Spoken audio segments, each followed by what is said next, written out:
2026 baseball season previews continue right here on 446 Sports. And we've got the head coach of the Buckeye Panthers, Marty Dewees, joining us to help preview his Panther baseball squad this spring. And Coach, a lot of attention on the all-state pitcher, infielder, just all-around ball player that was part of that program last year. But this season, you're first as the head coach of Buckeye. You really return a strong core of players that were a big part of 20 regular season wins last spring. Yeah, we've got 4 seniors back this year.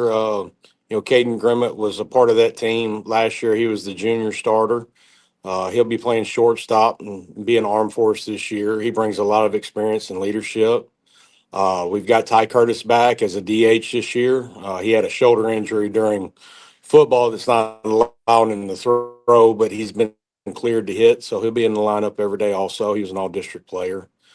We return A.J. Armand, our catcher. He caught every game last year with that staff, with Broadnax and Drew Tyson and everybody. So he's been tested and does a great job back there. And we've got a couple other seniors that have been role players that they're going to step in with starting jobs this year, kind of all over the place. And that's going to be with Brenton Fitzpack, Hayden Bearzai, and Matthew Webb. And then we've got a lefty last year, was kind of our third starter. We had some injuries. He got thrown into the fire and did well, and that's Justin Hunt. He took the ball last night against Grant, threw very, very well. And we see him growing a lot more this year too. So, and then got a sophomore that ended up DHing for us last year as a freshman half the year, and Zach Craig. At the plate, he does really good things for an early age guy. So we're going to rely on those guys a lot this year. And you've had several seasons with quality programs around the state, Franklin Parish, St. Mary's, Caldwell Parish, teams that, like Buckeye, do typically have good athletes coming through their program year in and year out. You mentioned at one point being 3 deep in your pitching staff. How does really the talent pool at Buckeye compare to what you've seen in your career, to where you feel like how they match up with just showing up and being able to execute in multiple positions? Well, being a little bit more rural out here at Buckeye, I mean, we are, Division 2, I believe it is, and everything. But these guys play baseball from a very young age growing up, and they're used to playing multiple positions. Coach Grimmett's been a pitching coach here for 17 years. He actually coached me 1 year in high school, but he's been around these kids. They know the game. They get out there, and it might not be pretty sometimes, but they compete. They really, really compete here. And that's shown the last, 4, 5, 6 years, all the way back to Coach Crane. I mean, they're right there in the quarters every year. They're just looking to make that jump one time. And I think once it happens, it's going to be special out here. And yeah, Caden Grimmett, all-state honorable mention player last year. And like we've discussed, some guys that are ready to to be big time starters and compete in a tough division too. What have you and your coaching staff look at specifically to try to take that next step? A successful season as far as wins and losses go last year, but what separates y'all from that next step that you want to take as a program? It's just that last game that they've been getting to, just finding a way to get over that hump. What I see this year and really saw today, I mean, we've got great leaders on this team. It's a player-driven team. They get out there, they work together well. Our older guys do well with our younger guys, and I mean, it's kind of, we get out there and get through the X's and O's, but when it comes to game time, it's theirs. They take control of it. So yeah, you mentioned you had Justin Hunt with a win last night, off to 1-0, home opener tomorrow against a 5A team.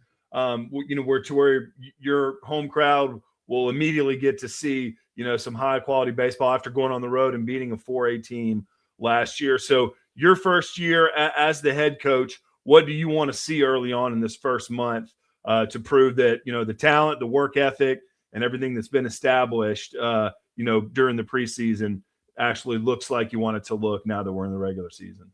I want to see them compete. I want to see the guys in the dugout compete. Errors are going to happen. Strikeouts are going to happen. How do we handle failure and move forward on the next pitch or the next at bat and just grind the game out. Grind the game out, win close ones, win big ones, get the work done, and get out of there. And this team, I think, has potential to be very good at that.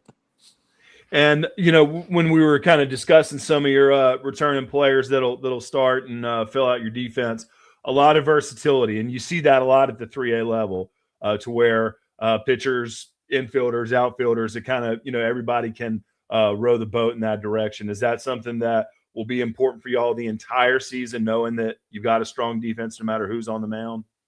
Yes, it will be. We graduated 5 seniors last year. 4 of them started for 4 years. You just don't snap your fingers and replace that. So there's going to be a lot of role players in here until somebody steps up and really takes hold of something and goes, and we find what works for us with whatever pitcher's on the mound. But we're not blessed to have just 20 position guys and can roll out the same defense and have pitchers only down there and everything, which I like. Guys are playing both sides of the ball and got an opportunity to be in the game every day, so it helps. They're more invested and more locked in what's going on every day. And so offensively, at what point will you feel like y'all's brand of offense is being played? You mentioned Curtis, talented athlete. He'll be playing football at LCU in the fall. He'll be a force there at the plate. But what will you see when you feel like your offense is really looking like y'all feel that it should? When we're attacking the fastball, every time we see it, aggressive in the zone, swinging. We've got some athletic guys, and we want to let them run and be aggressive on the base paths and do things like that. Still piecing together what it's going to be like up and down through the lineup, but that's what this early 2 or 3 weeks of tournaments gives you. We're still in and out with our basketball players and not having them every day, so that gives some other guys some opportunities to get at bats and show what they can do. But we're not really tied to any specific type of offense here. It's what works best for our guys and what we got out there that day, and what's on the mountain we're playing against. Yeah, District 2, 3A, top to bottom, full of schools that have quality baseball programs. In the non-district season during this early part of the regular season, what'll be some of the highlights or key things that you'll be looking at? Next week we head down to Lake Charles for the Westlake tournament, and we'll see Iota, Bruley, and Westlake, and that's going to be a test. It's warmer down there. They've been doing stuff longer. They're going to have most of their guys in their quality teams. That'll be the first thing we look at, and hopefully we go down there, compete, learn something from it, come back with a couple of wins, and then I don't know how it rolls out after that. I think we play in the Red River tournament. We'll play 2 locals, Menard and Voiles, but then we'll get tested again on that Saturday with Central Baton Rouge, and they're going to be pretty good. So that'll be a test, but it'll be a learning experience, good and bad. Hopefully more good than bad. Yeah, well, during this season where it's crossover season between basketball into baseball, it'll be exciting to see kind of how your team rounds into full strength once we see it. But the good teams in Louisiana do head southwest towards the end of the year, at least they want to. So the Buckeye Panthers will head southwest next week for a tough road tournament, and we'll have a quality non-district schedule before they get into 2, 3A. So Coach Dewees, we appreciate your time helping us preview the Panthers this spring, and I'm sure that everyone around the state certainly expects this program to be back where they used to seeing it, and hopefully are able to take that next step, like you mentioned. Well, we appreciate it. Yes, sir. Thanks so much. All right, you have a good one.